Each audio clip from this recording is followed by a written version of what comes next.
happened to Reyes, General Reyes? Yes. General. Yeah. Makamatay. Ano sinabihan niya publicly na, no. Do not, sabi niya, may honors, may I be allowed to talk so that I can also defend my honor and dignity. Anong sinabi ni Trillanes? PMA ha, kasama niya. No, stop it. You do not have any dignity. 10 million a month. Hindi ko kinuha yan. Senator Dessing, No, I'm just trying to protect my reputation here. You don't have any reputation to protect. You don't have any reputation to protect. Mainit ang naging eksena ng magkaharap si Senador Antonio Trillanes at ang dati niyang boss na si retired General Angelo Reyes sa pagdinig ng Senado kanina. Isang panibagong witness kasi tungkol sa 300 million pesos na tinangay raw ni dating AFP Controller Carlos Garcia ang nagsabi na pati ang dating AFP Chief na kinabang sa pera. Sabi ni Colonel George Rabusa, siya ang inutusan ni Garcia tuwing kakailanganin nito ng pera. What is the participation of General Garcia? Siya nga po ang direct boss ko eh. So tumatanggap din ho siya ng pera? Hindi po, pag sinabihan niya ako na I need this, produce this, I have to do.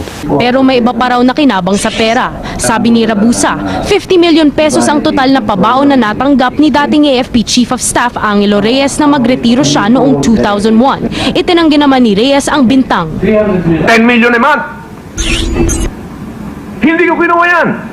Pwede ho bang matanong natin kay Colonel Rabusa, kung ako po, nung Chief of Staff, ako po ba ay nagswapang? Ako po ba ay ganid? Dahil dito, nagkasagutan sina Trillanes at Reyes. Senator Dessing, No, I'm just trying to protect my reputation here. You don't have any reputation to protect. You don't have any reputation to protect. Mga kapuso, nakakagambal po ang balita ngayong araw na ito. Nagpakamatay si dating AFP Chief of Staff at dating Secretary Angelo Reyes. Ito ay sa gitna ng kanyang pagkakadawit sa umano'y katiwalian sa militar. Binaril ni Reyes ang kanyang sarili sa puntod mismo ng kanyang mga magulang. Alas 7:45 ng umaga, isang balitang gumulat sa marami. At 8:32 ang itong umagang ito, he was pronounced dead. Nagpakamatay ang dating Armed Forces of the Philippines Chief of Staff, Angelo Reyes.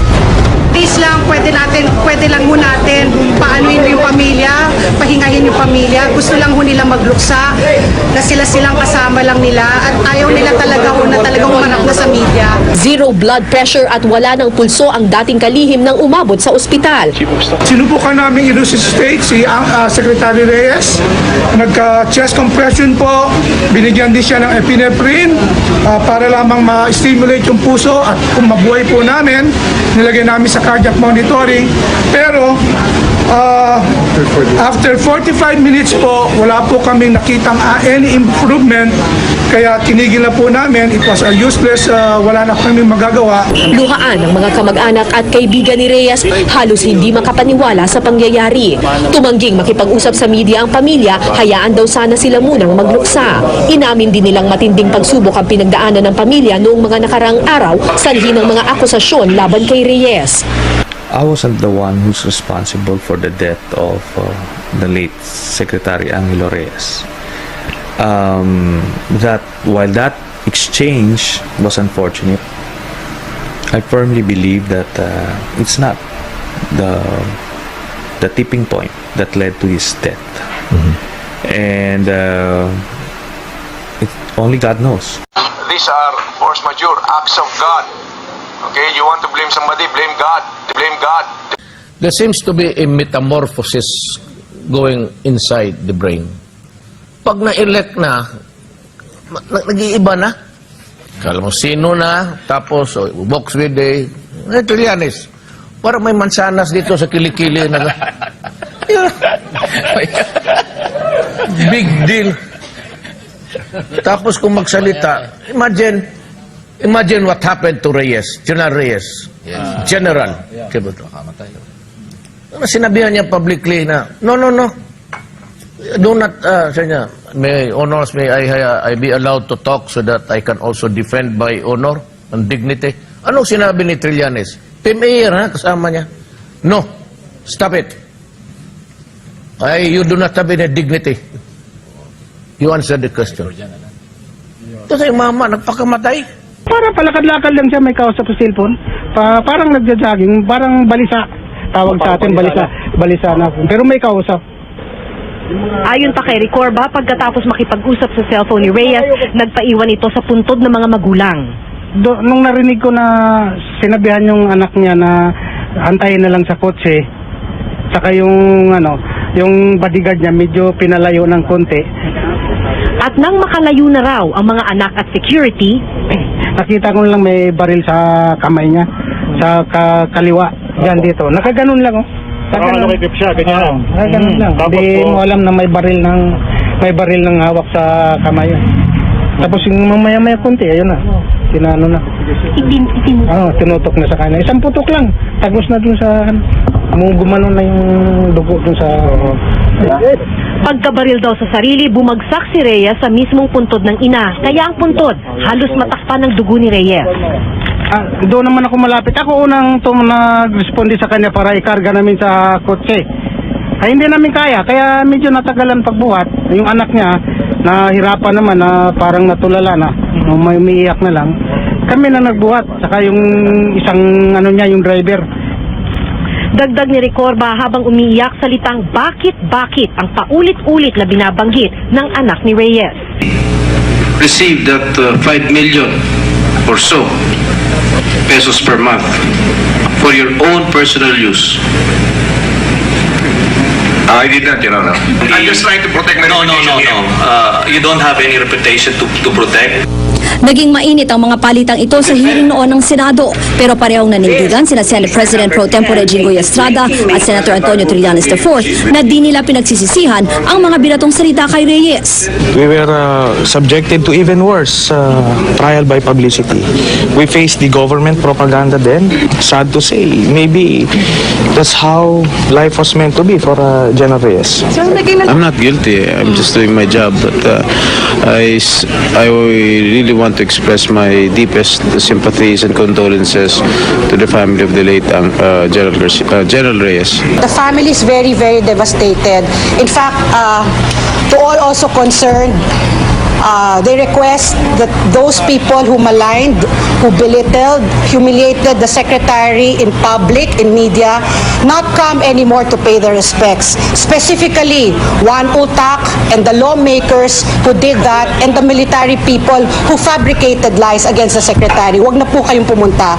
Huwag na kayong magpadala ng dasal o ng mga bulaklak para maano yung mga konsyensya ninyo. Hindi ho tatanggapin ho ng pamilya. I wasn't the one who's responsible for the death of the late Secretary Angelo Reyes. While that exchange was unfortunate, I firmly believe that it's not the tipping point that led to his death. And only God knows. Anong sinabi ni Trillanes? Team Air, ha? Kasama niya. No. Stop it. You do not have any dignity. You answer the question. Tapos yung mama, nagpakamatay sa hiya. Ano what's involved? 2 million. Magkano na-involved dyan sa kanila? He has the most consultants. Retinue of the bodyguard pala. Takot pala mamatay. Gago. 63 consultant. Do not ever think that you have a monopoly of courage in this prinsipyo. Ano ba nangyari sa'yo? Metamorphosis nga. Kala mo, ikaw lang may prinsipyo, ikaw lang... Parang naduda ka pa sa pera ko. May ko nga. In front of the public, pastor will... Yes. Ano ka, ang sakyan ko jet. Bakit ka mainggit? Hanggang senador ka lang Baka next election, di ka nang manalo. Do not pretend to be parang you're the crusader of the world. Kaya mga sundalo, tignan ninyo itong isang gago galing sa... Nakalimutan ng ulol na to na tayo ang nagbayad sa pag-aral niya sa PMA. Pati ako, hoy, nagbayad sa edukasyon mo. Kaya huwag kang mag-arte-arte ng before the republic na parang ang sino. Crusader, magsalita ka as if you are capable of sending me to prison. This I would appeal to. These are really the rules na which is being. Alam mo kasi, minsan yung mga military pati police mag-appear sa Senate.